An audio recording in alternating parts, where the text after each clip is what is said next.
श्री कृष्णा दोस्तों, राधे राधे। आप सभी को कार्तिक महीना एवं दीपावली पर्व की हार्दिक शुभकामनाएं। कार्तिक महात्म्य के 27वें अध्याय की ओर हम प्रवेश करते हैं।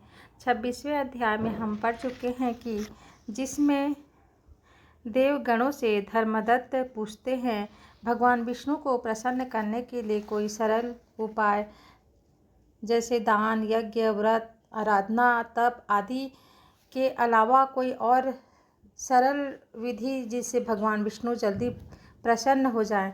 तभी देवगण उनसे एक प्राचीन कहानी को सुनाते हैं, प्राचीन कथा को सुनाते हैं कि प्राचीन काल में कांचीपुरी के चुचोल नामक चक्रवर्ती राजा रहते थे और जो भगवान विष्णु के अनन्य भक्त थे। वे भगवान विष्णु के मंदिर जाते थे और भगवान विष्णु की मूर्ति को मणियों से, रत्नों से, हीरों से और सोने से श्रृंगार करते थे। एक दिन वैसे ही वो श्रृंगार करके लौट रहे थे, तभी उनके बाद एक विष्णुदास नामक ब्राह्मण विष्णु भगवान के पास जाते हैं और उन्हें तुलसी मंजरी से पूजा करते हैं और उनके मूर्ति के ऊपर ढक देते हैं, जिससे राजा का चढ़ाया हुआ जितना भी हीरे, माणिक्य, ये सब ढक जाते हैं, जिसे राजा देखकर क्रोधित हो जाता है और दोनों के बीच में बहस होती है कि दोनों अपनी अपनी भक्ति को बड़ा बताते हैं। फिर सभी ब्राह्मणों के समक्ष राजा घोषणा करता है कि भगवान को कौन पहले दर्शन करेगा वही बड़ा भक्त होगा। इस प्रकार दोनों अपने अपने तरीके से भगवान की भक्ति में लग जाते हैं और भगवान को तन मन से पूजन अर्चन करते हैं। अब आगे 27वां अध्याय में हम जानेंगे कि राजा चोल पहले भगवान को प्रसन्न कर पाता है या विष्णुदास ब्राह्मण। तो आइए हम पाठ का अध्ययन करते हैं। जय श्री कृष्णा। गणों ने कहा, विष्णुदास एक दिन भोजन तैयार करके भक्ति में तल्लीन था कि कोई उसका भोजन चुरा कर ले गया, लेकिन सायंकाल की आराधना हो सके और व्रत भंग न हो, इसलिए उसने उस दिन दोबारा भोजन तैयार नहीं किया। श्री नारद जी ने कहा, हे राजन, इस तरह लगातार 7 दिन तक कोई दूसरा भोजन चुराता रहा।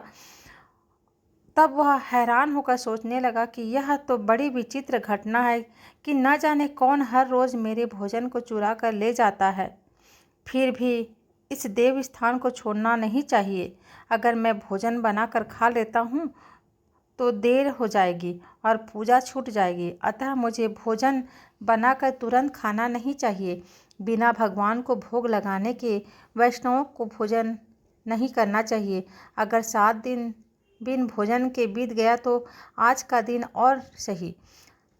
आज मैं भली भांति भोजन की रक्षा करूँगा। और ऐसा सोचकर विष्णुदास भोजन तैयार करके भोजन के पास ही छिप बैठ गया।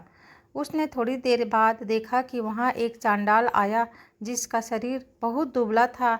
उसके शरीर पर केवल चमड़ी ही चमड़ी दिखाई देती थी। जब वह चांडाल भोजन चुरा कर चल दिया तो विष्णुदास ने पुकारा, हे भाई, यह रूखा भोजन लेकर कहाँ जा रहे हो? क्या करोगे? घी तो लेते जाओ।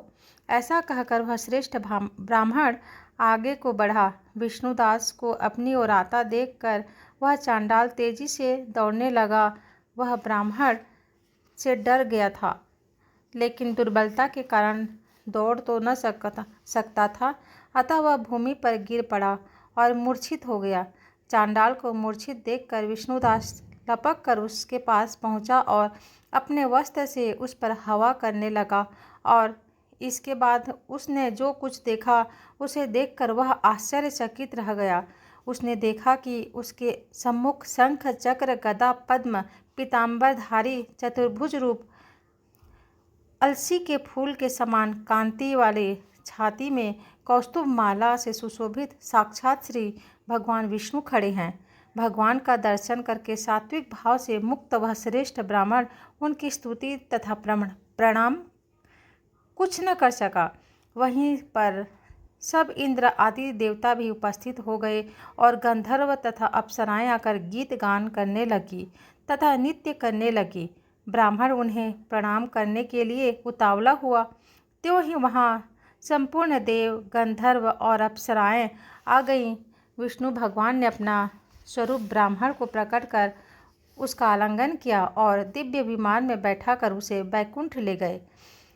दिव्य विमान में ब्राह्मण को विष्णु के साथ जाते देख चोल राजा भी आश्चर्य हुआ। उसने अपने गुरु आचार्य मुद्गल को कहा कि मैंने जो यज्ञादि किए वे सब व्यर्थ हैं। जितनी दान दक्षिणा मैंने ब्राह्मणों को दी वह असफल हुए। विष्णु भगवान के दर्शन नहीं हुए। विष्णुदास ब्राह्मण ने केवल श्रद्धा से भक्ति की। उसके प्रभाव से विष्णु भगवान ने आकर उसको दर्शन दिए। इसलिए भक्ति ही सर्वोपरि है। मुझे भगवान के दर्शन के लिए राजकाज त्याग कर भक्ति करनी चाहिए। राजा के कोई पुत्र न होने के कारण अपने भांजे को राजगद्दी पर अधिकारी बना दिया और आप विष्णु भगवान की भक्ति करने लगा। बहुत काल तक भक्ति करने के बाद भी विष्णु ने दर्शन नहीं दिए तो वह अग्नि कुंड में कूद पड़ा।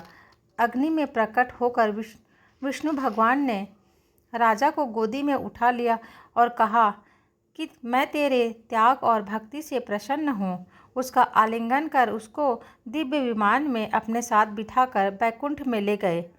विष्णु जी ने अपने समान रूप वाले ब्राह्मण को पुण्यशील और राजा चोल को सुशील नाम देकर दोनों को अपना द्वारपाल बनाया। इस तरह 27वां अध्याय समाप्त होता है। जय श्री कृष्ण। राधे राधे।